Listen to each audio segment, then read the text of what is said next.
I'm Jackie. I'm Raven's sister, and I'm going to read her introduction. Ravin Wright Mars is our speaker today. Ravin is a 41-year-old dynamo. She's the mother of 2 children, ages 14 and 11, a middle child of 5, and the wife of a medical fellow. Ravin is a force to be reckoned with. She's the organizer, the boss, and the catalyst of many projects and plans, both big and small. She loves her family, friends, and faith. Let's hear her share how these loves shape her daily.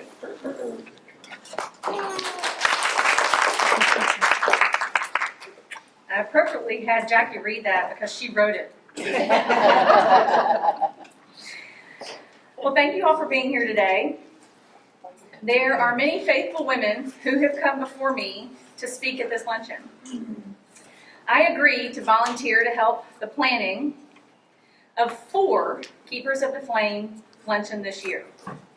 The list of women I sought out to speak at this event seemed far superior in faith than myself, meaning the list of women who have spoken at this event in prior years and who will speak this year are women that I look up to.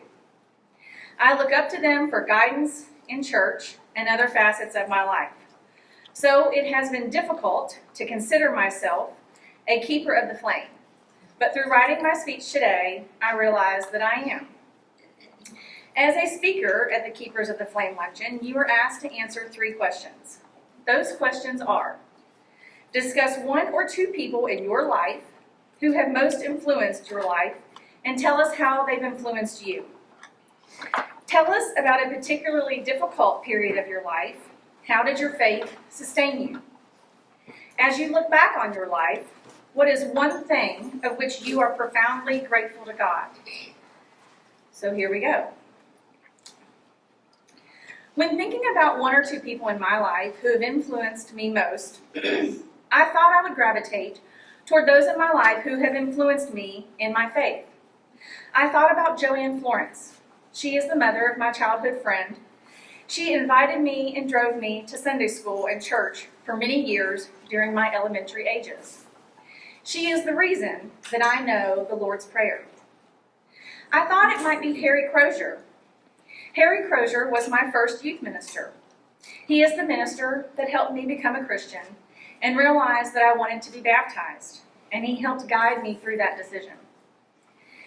However, after thoughts and prayer, I came to the realization that the 2 people who have most influenced me are my parents, but for very different reasons. My father, Jackie Dale Wright, is a force to be reckoned with, and where I get some of my determined spirit. Some things I am most influenced by him include his love for and understanding of politics, public speaking, and leadership. From a very young age, he taught me that it's important to be interested in and involved in politics. He taught me the importance of voting and took time to explain things to me politically so that it helped shape my thoughts and education moving forward. It also taught me to find my own voice and my own thoughts. I watched as he practiced speeches and prepared for meetings and events. I learned my love of public speaking from him and the ability to lead. His love of and appreciation for local community. I'm not sure there is anyone that is more fond of or proud of their local community. His commitment to instilling that pride is in his children, and it is evident with the yearly subscriptions he gives each of us for Christmas to our local hometown newspaper, the Falmouth Outlook. He feels it is ever important for people to not forget where they are raised. Years before it was trendy, he was one to promote and sometimes ridicule people for not shopping local. Why would you drive 20 minutes to buy cheaper when you could buy right here in your local community and maybe pay a little more but support a local business? I'm happy that this idea has caught on over the years, and I know that for Pendleton County, he was certainly one of those trendsetters. He is a financial wizard. He helped me figure out how to pay for my own college education and has helped lend a hand and keep me in check when it comes to the difficulty of figuring out how to finance Brock's medical education. His faithfulness, or lack thereof, however, is one of the most influential parts of my dad. He taught me firsthand that all people are different and not everyone is a believer or follower of Jesus Christ. I knew from a very young age that my dad did not believe. Strange to me that he was, and still is, married to my mother, who is a faithful follower of God in the church. As a young person, I prayed that he would find the truth and find the faith. I pleaded and begged for him to do just that. As I got older and encountered more people in my life, I became ever grateful to have known these type of people exist in the world, because I had a first-hand view growing up with one. Throughout college, summer internships, and working and living in D.C., I encountered, got to know, and became friends of people with many different religions and non-religions. I have Jewish friends and atheist friends. I have worked with Hindus, Buddhist, Islamic, and agnostic people. I am very thankful for my father's perspective on religion, as it has certainly helped me throughout my life to honor and respect others' choices. He taught me that we are all different and believe in things differently, and that's okay. That is how it should be in this world, and we should all be understanding of it. I do, however, think often that it would be amazing for my father to have the opportunity to come to our church and experience the kind of worship that is Central Christian Church, Disciples of Christ. I wish he could experience how accepting we are of all people, how we want there to be questions of faith in hopes that we all understand in our own way. I wish he could experience that this place is not a church preaching on the fear of hell, fire, and brimstone. As Pastor David recently mentioned in one of his last sermons here at Central, as disciples, we believe that it is the right and responsibility of every Christian to read and interpret the Scripture for themselves. We should not be told to accept what someone else says the Bible means or the way they interpret it. He went on to explain that as disciples, we do not read the Bible literally, but we look at it and consider who wrote it, when it was written, whom it was written for, and why it was written, and how do we apply it to our life today. I think this is the kind of Christian my dad would appreciate and accept, and I think he is one of the reasons I found my way to Central, and for that I'm eternally grateful. My mother, Cynthia Wright, is the most hardworking individual you will ever meet, and from whom I get my work ethic. Hard work is what it takes to birth 4 children and help raise 5. Hard work is what it takes to get up at 5 a.m. and drive an hour and a half each way for a job that has you as the breadwinner of your family and supports your family during the many costly years that it takes to raise one. And just because she was in a car for 3 hours every day didn't mean she missed things. As tired as she must have been, she still made it to soccer games, basketball games, baseball games, and state conferences of future business leaders of America, of which she guided 2 daughters to be state presidents. And still at the end of each day, she made sure we were well fed and had the cleanest clothes to wear to school, making sure all the uniforms were washed and ready to go the next day. Understanding the importance of education is another example of why my mother has been most influential to me. She did not go to college as a young adult. She had the application to UK in hand and was talked out of it by her significant other at the time. My mom had dreams of going to UK and would have been one heck of an attorney. God had a different plan.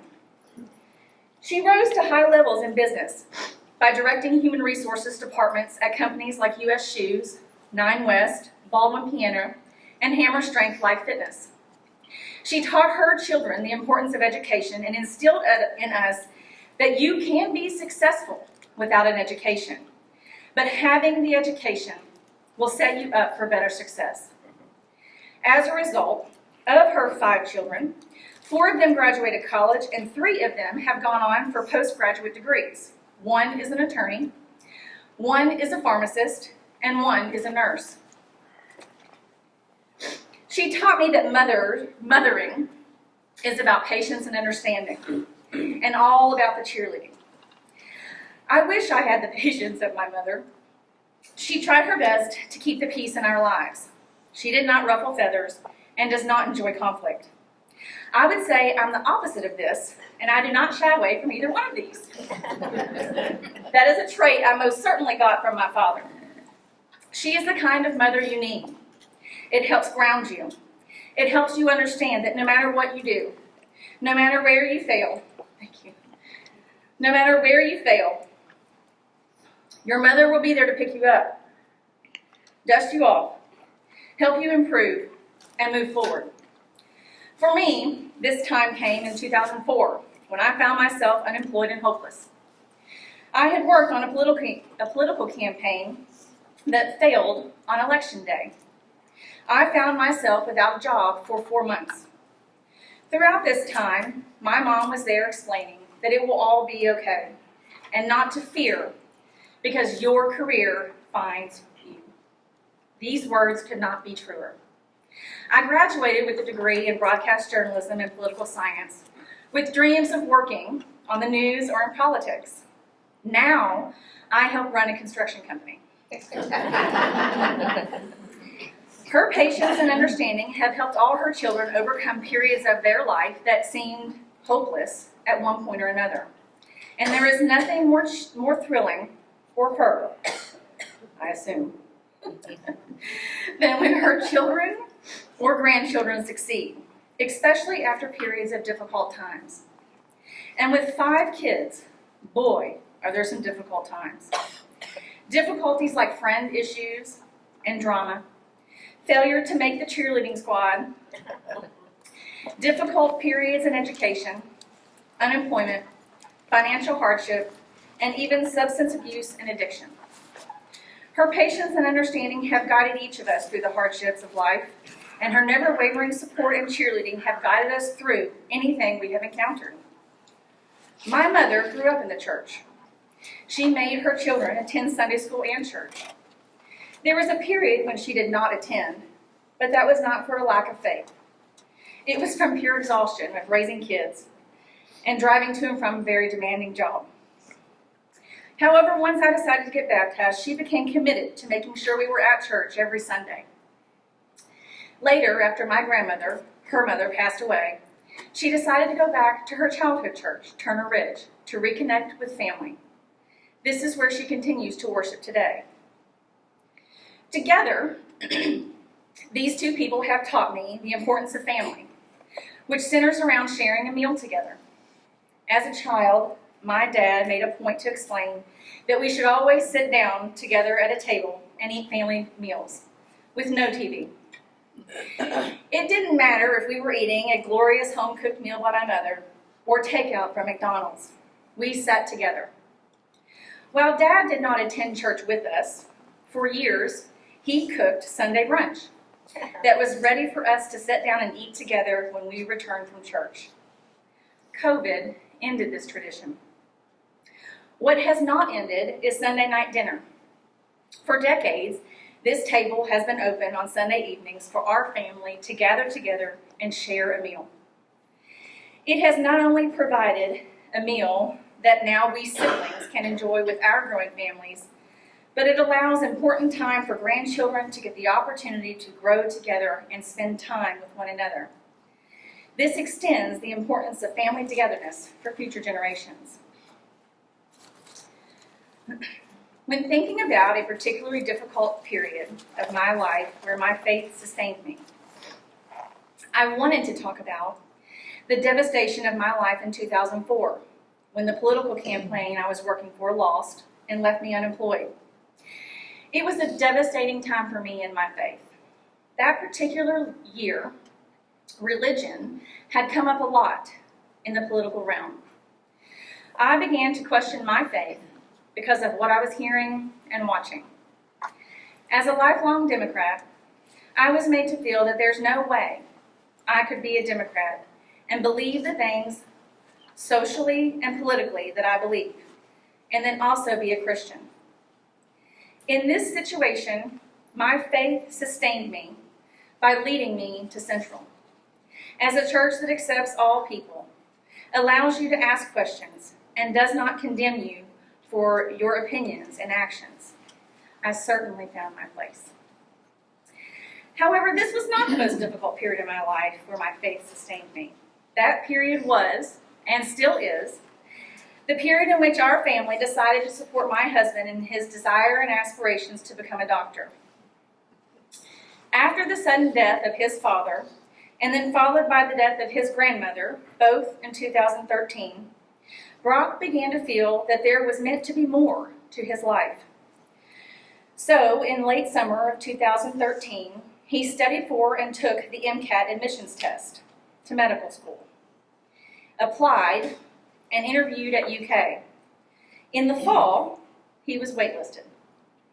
By December, he had moved from the wait list and officially received an offer. Our house was on the market by January, and we moved into a new house in March. School started that fall in 2014. Brock started his first year of medical school, and Liam started first grade.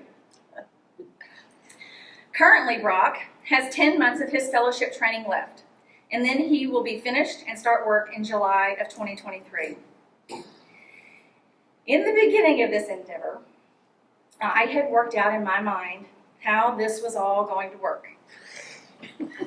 Medical school lasted from 8 a.m. to 12 noon.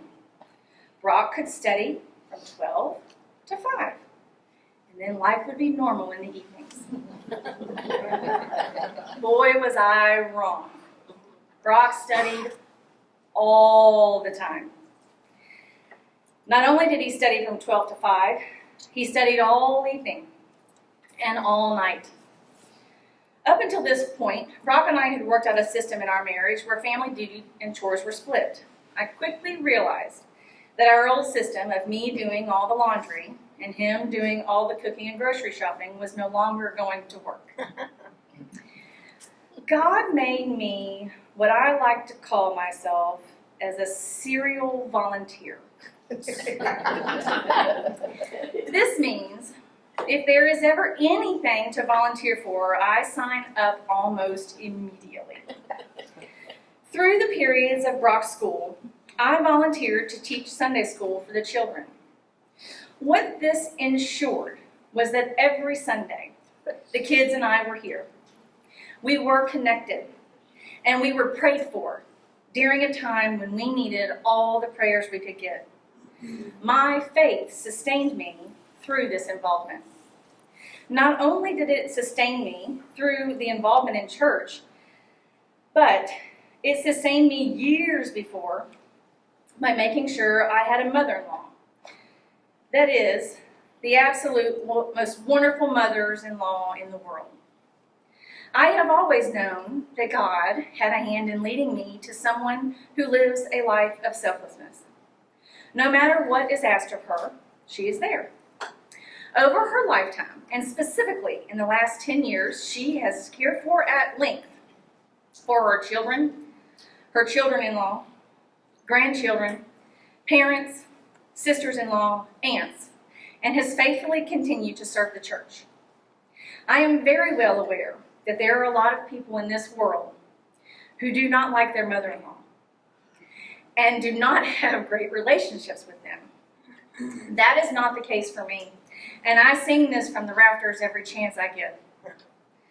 I love my mother-in-law, and I hope someday I can be half the mother-in-law she is. This dream of Brock's would not have been possible had it not been for this woman, and she has certainly earned the diamonds and jewels that will adorn her crown in heaven. When I think back about the last 10 years, I can't believe we've almost made it. A lot of it is a blur. Did I mention we only have 10 months left? There are many people in this room, and many people not in this room, whom I have to thank for helping me stay sane. I have parents and family members who have helped me. I have friends who have let me vent to them over a glass or two, or maybe a bottle, let's be honest, of wine. It is this faithfulness in friends and family and this church that have carried me and sustained me through this time.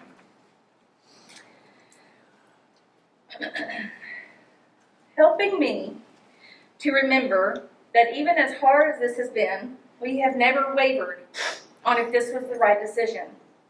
Brock is an amazing doctor.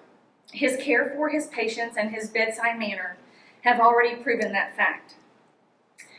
Which leads me to answer question number 3. It is my introduction to Brock that I consider one moment that I am most profoundly grateful to God. I realize this answer may surprise some of you. As most of us know, marriage is not easy. Sometimes it feels like marriage is just the business and logistics of raising kids. Throwing in 10 years of a partner chasing a difficult dream to become a doctor, and that feeling is compounded. However, it is Brock that made me fall in love with the Bluegrass State again. It can only be explained, that God had a hand in us even meeting. In 2003, I was in the process of moving to Washington, D.C. On a Wednesday, 3 days before I was scheduled to move, I was helping my then boss host her children's playgroup. I had been Jenny's nanny for 3 years. During that playgroup is where I met Missy Mars, my future sister-in-law, for the first time. And boy, do you want to talk about another force to be reckoned with every day of her life. As the story goes, Missy and Jenny were sitting on the couch talking about how amazing Missy's brother-in-law was and how they really wanted to find someone to set him up with. I interrupted and simply said, hello? What about me?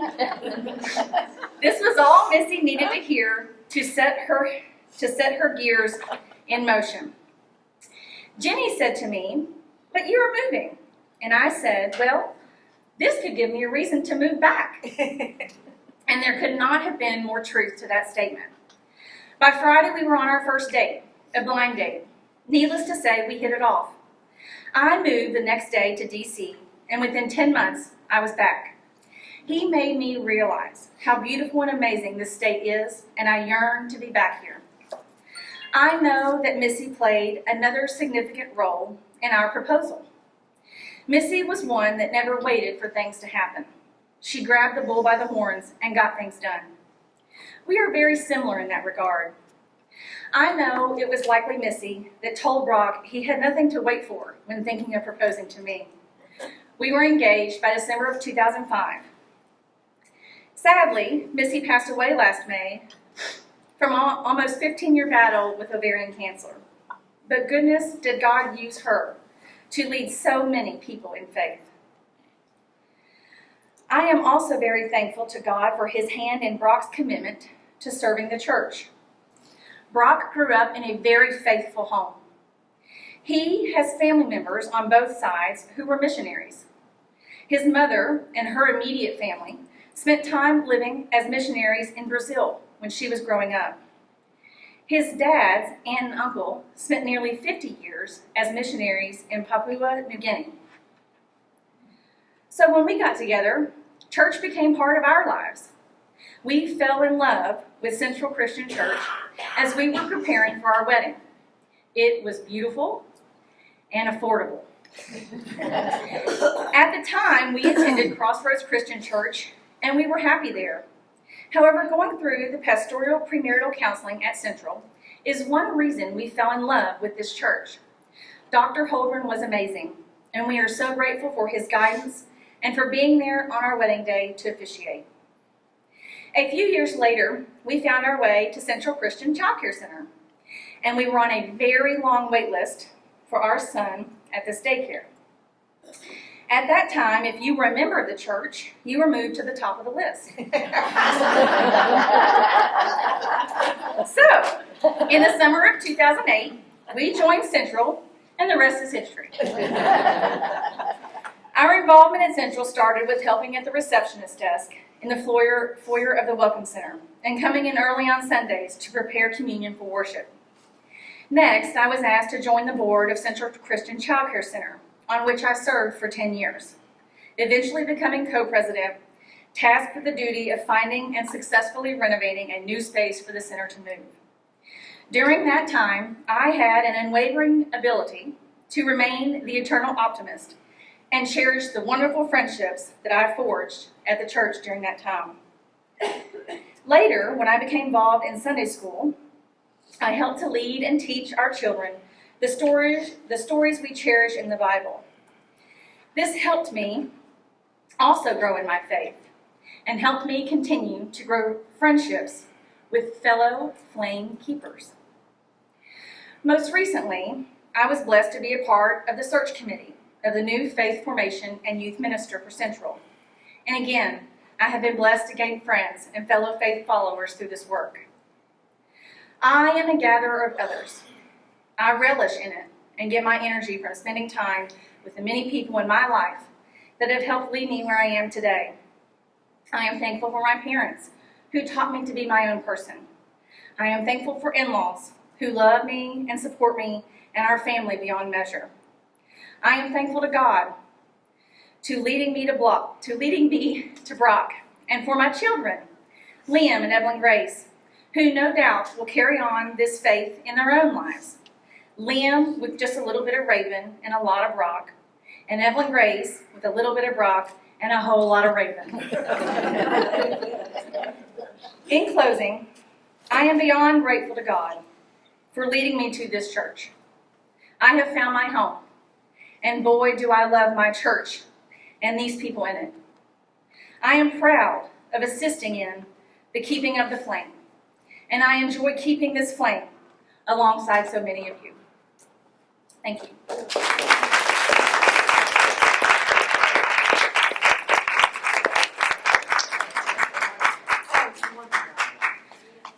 Each of you have a few pieces of paper on your table.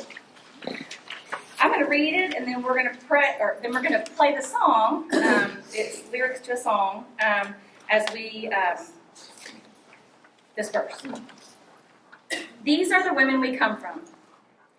These are the faces in photographs, heads all held high, not afraid to look life in the eye. They are women with backbone, keepers of the flame, with a spirit even hard times couldn't tame. And I know that this same blood is in me, and I meet their gaze one by one, eyes strong and clear. I still feel them near. These are the women I come from. The faith that sustained them is bred in my bones. I know what I'm made of and where I belong, because these are the women I come from.